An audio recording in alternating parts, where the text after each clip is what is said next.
Everything is red right now. The altcoins are red, Bitcoin is red, and the big question is, does it make sense to buy the dip? Because buying when everybody is fearful might make sense, if momentum isn't turning around, of course. Now, to answer that question, I've done several simulations of buying and selling various cryptocurrencies. I've done this for Bitcoin, I've done this for the altcoin market as a whole, and I want to show you those backtests, I want to show the simulations, and of course, prior results are not a guarantee that this will continue to work in the future, but at least it's better than just randomly guessing. Now, here's the market today. Everything is red. So that's today, that's this week, and that's this month. If you've got a diversified portfolio of altcoins, there's pretty much a zero chance that you made money in this market in the last month. Now, one reason for all of that pessimism is that there's no more demand for the Bitcoin ETF.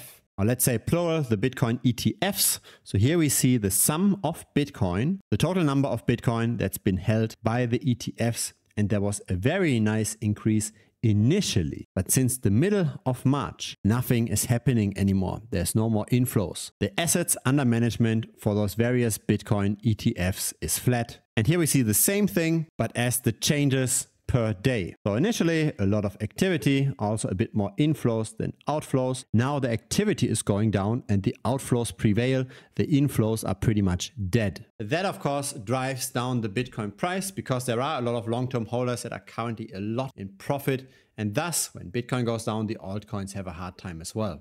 Now here's the problem. Everybody buys Bitcoin for a different price. And when you're currently in profit, you might consider selling sometimes something, right? If you're overexposed. If you're currently in losses, you might wait with sales. You might potentially even buy the dip. That dynamic is pretty stable over time, right? It's just human psychology. But again, the issue is that right now, a lot of people in aggregate are still in massive profit, at least for Bitcoin. Have a look at this. This is the realized price for Bitcoin. This looks at all of the Bitcoin on the blockchain and checks at what point in time did this move in the past, or rather at what price did it move in the past. So the current price is simply just what the last buyer and seller agreed upon. The realized price is the average of all of the buys and sells that happened in the past. And the current price is below the realized price. People tend not to sell that much, potentially buying even the bottom.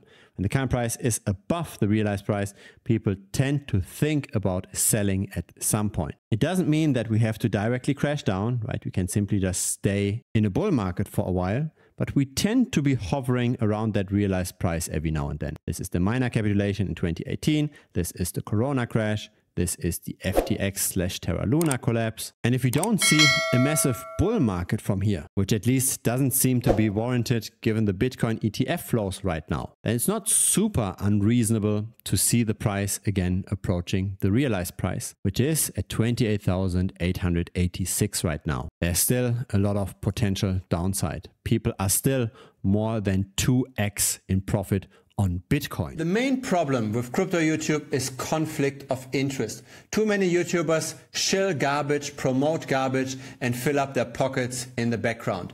Not this channel. Instead, there's simply the offer where I share my skills, my perspectives to you, and where I also share direct access to me, where you can ask me any questions.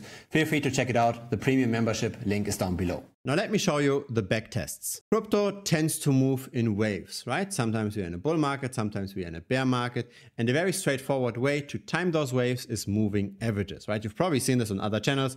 There's the 100-day moving average, there's the 200-day moving average. People simply take random moving averages to try to time the market. But that's a problem, it's random. What we see over here though is not random. Those are moving averages that historically worked very, very well for Bitcoin. And this is how I personally time the market. We've got the 120-day moving average, the simple moving average in turquoise. We've got the 72-day exponential moving average here in red. And the one in turquoise tends to work the best. And let me show you what I mean. Have a look at this data. This starts in August of 2017, goes all the way to the end of April of this year. So we've got 2,452 data points. And then I'm simulating based on different durations for the simple moving average and the exponential moving average, what would have been our return if we decided to buy whenever the price goes above the moving average, and we decided to sell or even short the market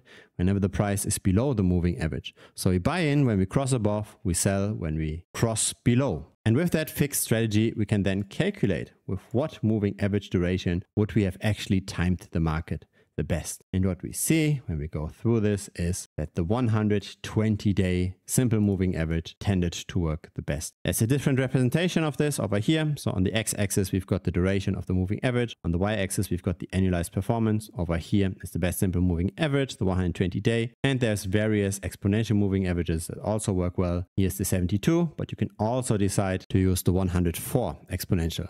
But still, the simple moving averages tend to work better. The black line, by the way, is buying and holding, just as a comparison. So most moving averages actually tend to outperform just buying and holding. So timing the market does make sense. Crypto does move in waves, does move in trend. And so this is then where we are at. The exponential moving average is not that important, but the simple moving average is, and that's currently at 56,300 roughly, creeping up a little bit, but there's not that much buffer anymore. Only a drop of a bit over 6%. Once we close a day below that level, then historically at least we tended to trend down. And I believe that once this is crossed, then what's really holding us back to revisit the realized price again? The Bitcoin ETF demand is probably not going to rescue us. If it's the first time here, feel free to subscribe. I publish videos regularly. A like would be very much appreciated as well. It helps the channel grow. There's also a free Telegram. Feel free to check it out. Link is down below.